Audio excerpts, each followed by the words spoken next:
Late night physics with Dr. Hill.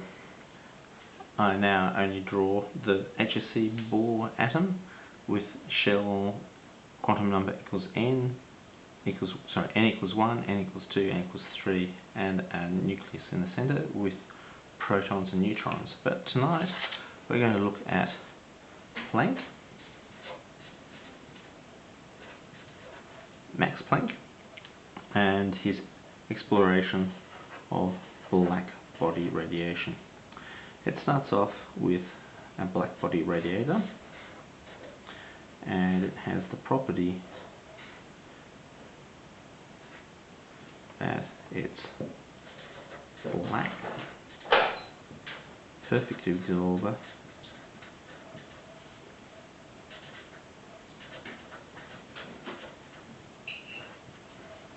thermal radiation emission, goes into a spectrometer and is spread out in a wavelength and produces a black body curve, frequency at the bottom, IRL, and initially it goes off on an F cubed, curls over on an e to the minus hf on kt. So you've got, goes up, and this separation here is the UV catastrophe. Without Planck's idea of quanta, this is a big problem. So the modelling of this by Planck, in Planck's curve, he had to introduce the idea of quanta, which was a thermal physics idea of particles. So this is the overall review of Planck, and Einstein explained this by suggesting that electrons were in the wall and they went up and down energy levels.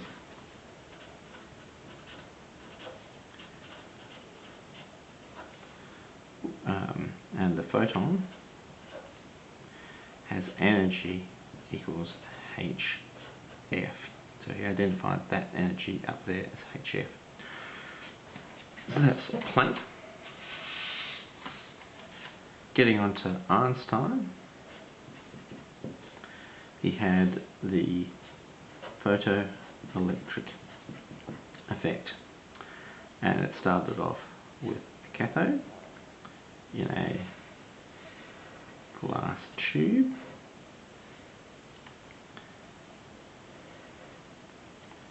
and a galvanometer, and an anode, and here we had a way of connecting this up to a voltage.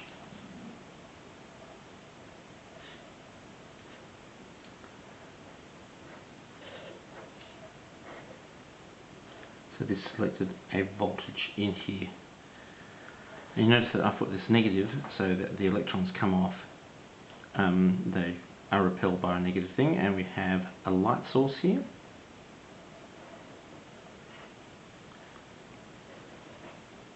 Which produces photons, E equals hf, and they impinge on the cathode, and they produce electrons, which at the backing voltage emit and go backwards. So this produces a photocurrent characteristics for a particular frequency, and this one here will have, this is the voltage at which there is no current. So this is I, and this is backing voltage.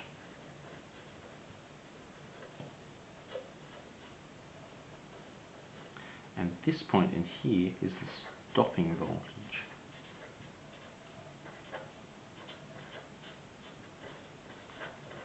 Which is a function of the frequency. So this stopping voltage, as you increase the blue, it will go this way. Blue or red. And the intensity here for different intensities: low, mid, high intensity. So as we vary it for different frequencies, we get a series of different stopping voltage. So our next graph is compilation for a particular cathode material, and we simply go here. So this bottom axis here is now F, and this is EK, and it could be in joules or electron volts, or stopping voltage.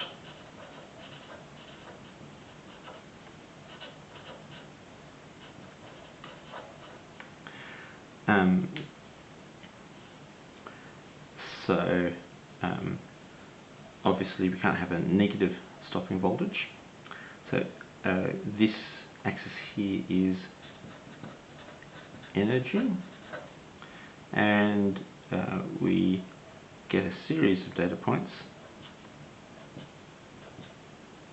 which goes like this, creates some major characteristics.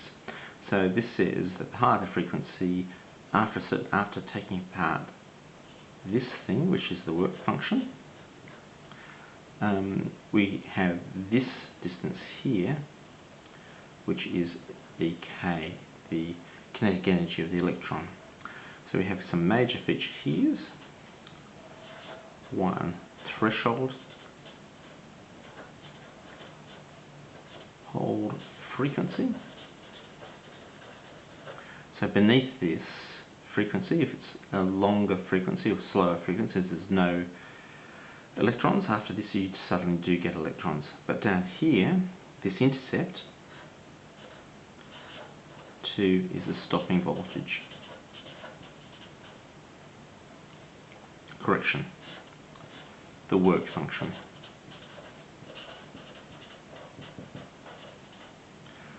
So this experiment leads to selecting a frequency gives you a stopping voltage, which is intensity independent, which gives you a point here. You change the frequencies for a particular metal and you will get a line here, and a particular metal will have a threshold frequency and a stopping voltage. The gradient here will equal H, as E equals H F or FH, and if this is in electron volts, this joules is divided by electron volts, and so this gradient here, if this is in volts, the gradient here is H on E. So the gradient's H if it's in joules, H on E if it's in electron volts. Let's move on and hopefully finish this off. So Einstein's explanation of this was that we have a metal where this is E, energy levels, and these are the levels. This here is the conduction band, and a photon, this is the top of the Fermi surface by Pauli's exclusion principle. It fills up, and this is the ionization energy.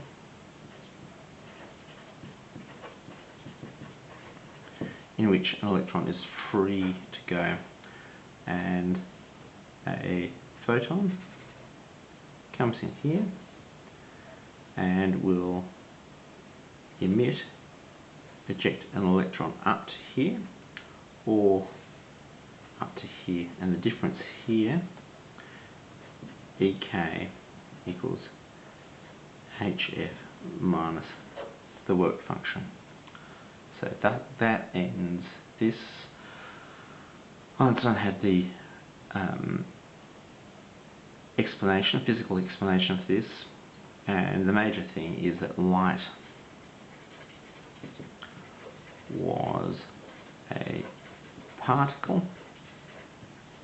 Because it became in units and had such a discrete effect, it could only be a particle.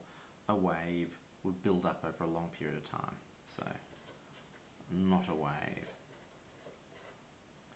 You can imagine this photon is like, if you'd like to draw it, a bullet.